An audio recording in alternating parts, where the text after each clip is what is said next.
Hello everyone, welcome back to my channel. उम्मीद है आप सब लोग अच्छे से होंगे। आज की इस वीडियो में हम लोग देखेंगे मेडिकेशन अधेरेंस। फार्मेसी प्रैक्टिस का यूनिट 2 का एक टॉपिक है medication adherence. Medication adherence very important है और इसमें आज हम लोग देखेंगे monitoring of patient medication adherence, जो एग्जाम में 5 मार्क या फिर 10 मार्क के लिए पूछा जाता है। ओके दोस्तों, वीडियो स्टार्ट करने से पहले अगर आप लोग मेरे चैनल पे नए हैं तो सब्सक्राइब करो मेरे चैनल को और मेरे वीडियो को ज़्यादा से ज़्यादा लाइक एंड शेयर करो। So let's begin our today's topic monitoring of patient medication adherence. पहले देखते हैं मेडिकेशन अधेरेंस यानी कि क्या।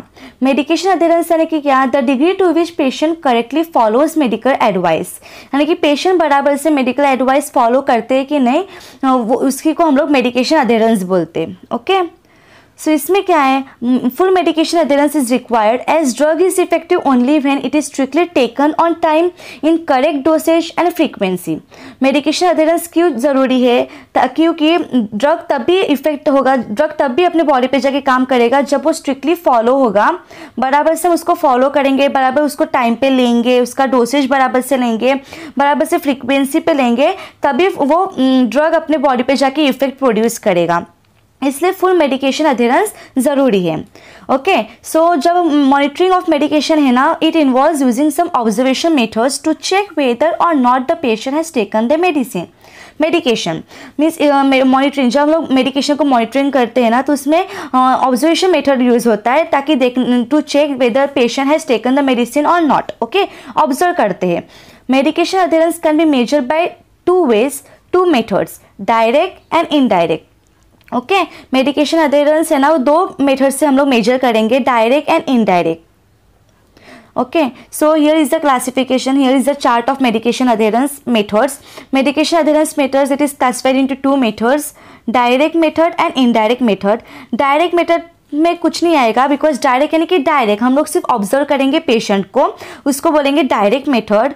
बट इनडायरेक्ट मेथड के अंदर आएगा मॉरिस्की मेडिकेशन अधेरेंस स्केल, जो कि MMAS, second is pill count, third one Gehi et al and fourth one medication position ratio and the proportion of days covered methods. ये 4 इनडायरेक्ट मेथड्स में आएंगे जो हम आगे चल के ब्रीफली देखेंगे। सो फर्स्ट है डायरेक्ट मेथड। डायरेक्ट मेथड यानी कि it involves direct observation of undergoing therapy, measurement of drug और metabolite level and the biological marker. Simple है, डायरेक्ट मेथड यानी कि डायरेक्ट हम उसको ऑब्जर्व करेंगे, जो अंदर अपनी थेरेपी चल रही है उसको हम लोग डायरेक्ट ऑब्जर्व करेंगे। Measurement of drug, metabolite level and biological marker in blood सब हम लोग ऑब्जर्व करेंगे। ओके फिर डायरेक्ट मेथड्स है ना, इट इज़ मोर रोबस्ट, यानी कि बहुत रोबस्ट है as compare to indirect one. ठीक है, बट उसके अंदर भी कुछ ना कुछ लिमिटेशंस है, जैसे कि पेशेंट्स में hide the pills in their mouth and discard them later, यानी कि कभी कभी पेशेंट है ना मुंह में मेडिसिन रखते हैं और बाद में उसको डिस्कार्ड कर देते हैं। और they may have a varied metabolism that will ultimately affect serum level, या फिर उनका मेटाबॉलिज्म, सबकी बॉडी में अलग अलग मेटाबॉलिज्म होता है, सो उनके इसमें कुछ अलग मेटाबॉलिज्म रहेगा जिसकी वजह से सीरम लेवल को इफेक्ट पड़ेगा। ओके इसलिए this method is not practically use for routine clinical analysis, इसलिए ये मेथड प्रैक्टिकली यूज नहीं करते। Next is indirect method. Indirect method of adherence में क्या होगा, it involves patient questioners, self reports, pill counts, rate of prescription refills, electronic medication monitors, patient diaries, patient clinical response and physiological markers. ये सब indirect methods में आएंगे। जैसे हम लोग क्वेश्चंस पूछेंगे, रिपोर्ट्स देखेंगे, पिल काउंट यानी कि पिल्स को काउंट करेंगे कितने बचे हैं, पेशेंट ने बराबर से लिया कि नहीं, या फिर प्रिस्क्रिप्शन रिफिल्स देखेंगे, इलेक्ट्रॉनिक मेडिकेशन मॉनिटर रखेंगे, पेशेंट की डायरी देखेंगे, patients clinical response and physiological markers, ये सब है इनडायरेक्ट मेथड्स में आएंगे। Patient self report, pill counts and pharmacy refill are the most commonly used indirect methods. Okay, so first is Moriski's medication adherence scale MMAS, जो indirect method में first है। Morisky's medication of adherence scale MMAS, it is designed to differentiate the people patient who are poorly adherent and the patient who are medium to high adherent to their anti hypertensive regimen. Morisky's medication adherence scale में anti hypertensive regimen का example दिया गया है और MMAS क्या करेगा, वो design किया गया है जस्ट टू डिफ्रेंशिएट, वो डिफ्रेंशिएट करेगा पेशेंट्स को जो पुअरली अधेरेंट है and patients who medium to high adherent है जो एंटी हाइपरटेंसिव रेजिमेन को उनको डिफ्रेंशिएट करेगा। Okay, and it includes questions और मल्टीपल रीजंस। MMAS में यहाँ पे क्वेश्चंस पूछे जाएंगे पेशेंट्स को। Okay, so the patient generally give positive answer to please their HCP health care personal, hence the questions in Morisky study way formatted to avoid this partiality. कभी कभी patient है ना वो मेडिकल प्रैक्टिशनर को या फिर health care personal को please खुश करने के लिए अच्छा आंसर देता है, इसलिए ये पार्शियलिटी को अवॉइड करने के लिए मोरिस्की स्टडी फॉर्मुलेट की गई है। Okay, so each question in MMS evaluates the specific medication taking behaviour instead of adherence और कॉम्प्लायंस बिहेवियर। सो कौन कौन से क्वेश्चंस आएंगे, Morisky's medication adherence scale comprises of the following questions. इसमें मोरिस्की मेडिकेशन अधेरेंस स्केल में क्या है, anti hypertensive regimen को कंसीडर किया है, उसका एग्जांपल है, तो उसके रिलेटेड क्वेश्चन कौन से होंगे। First question, do you sometimes forget to take your high BP pills. First question है कि कभी तुमने हाई BP पिल्स लेना भूल गए हो क्या। Second question, over the past 2 weeks were there any days you did not take your high BP medication? पिछले 2 हफ्तों से तुमने कब ऐसा कौन सा दिन है जहाँ पे तुमने हाई BP का मेडिकेशन नहीं लिया रहेगा। Have you ever cut back or stopped taking your medication without telling your doctor because you felt worse when you took it?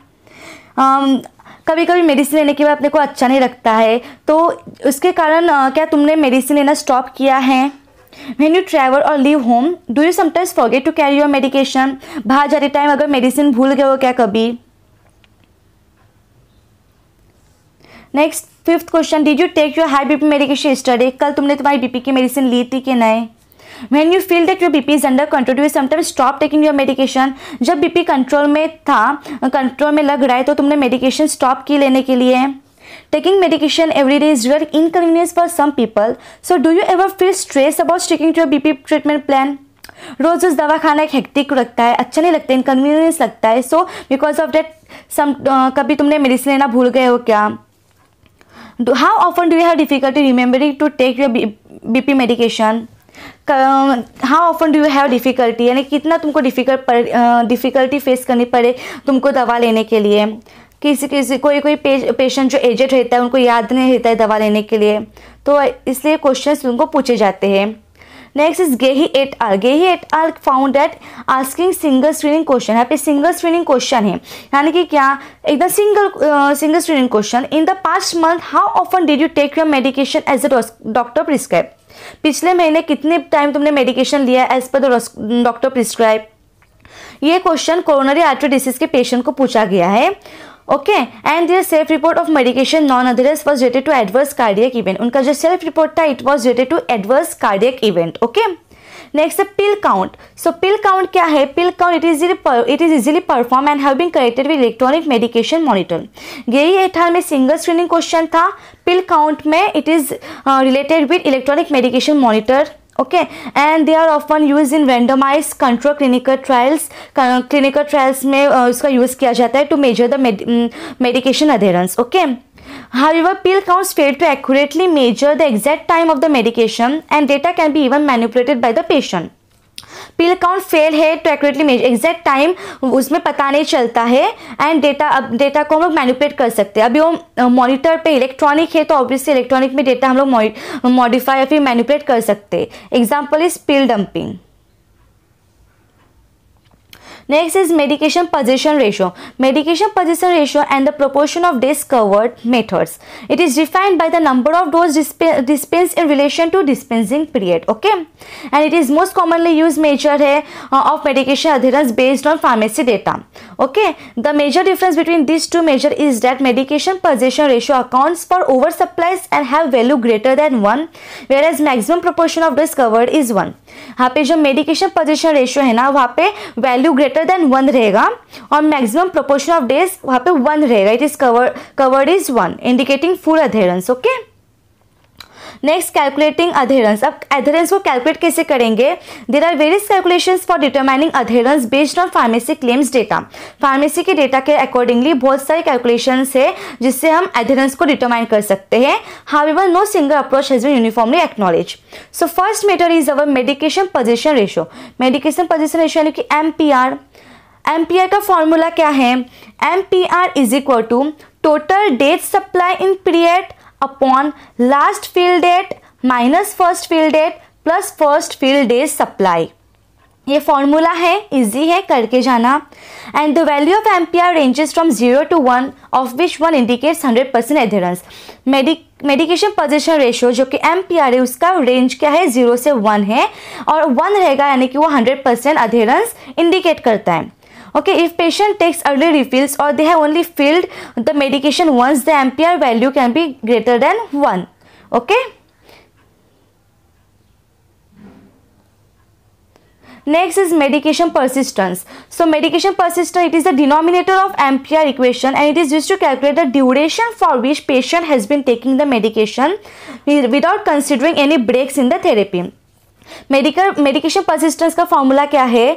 Persistence is equal to last fill date minus first fill date plus last fill day supply. Okay, ये वाला formula ये MPR medication position ratio का जो नीचे का denominator है last fill date minus first fill date plus first fill day supply, ये है मेडिकेशन परसिस्टेंस का फॉर्मूला। ओके, एम्पियर फॉर्मूले का डिनोमिनेटर है मेडिकेशन परसिस्टेंट का फॉर्मूला है last fill date minus first fill date plus last fill days supply. Okay, और इसको यूज करते हैं it is to calculate the duration को पता करने के लिए कि पेशेंट ने कितने टाइम तक मेडिकेशन को लिया है without any break. Okay, next is proportion of days covered which is PDC. PDC यानी कि क्या? उसका फॉर्मूला क्या है पीडीसी का? Number of days in period covered upon number of days in period, ये फॉर्मूला है। पीडीसी का रेंज क्या है? 0 to 1 विच इंडिकेट्स 100% अधेरेंस। 1 यानी कि 100% अधेरेंस है। Pharmacy quality alliance PQA recommends that PDC can be use for assessing adherence. Pharmacy quality alliance यानी कि PQA वो रिकमेंड करता है कि पीडीसी यूज कर सकते हैं for assessing the adherence. Okay, so ये था हमारे 2 methods for monitoring of patient, monitoring of medication adherence, direct और इनडायरेक्ट मेथड थे। ओके, हमने उसको ब्रीफली देखे हैं। आज के इस वीडियो में इतना ही। अगर वीडियो अच्छी लगी तो मेरी वीडियो को ज़्यादा से ज़्यादा लाइक एंड शेयर करो एंड सब्सक्राइब करो मेरे चैनल को। Okay, thank you so much. तब तक के लिए बाय बाय, टेक केयर।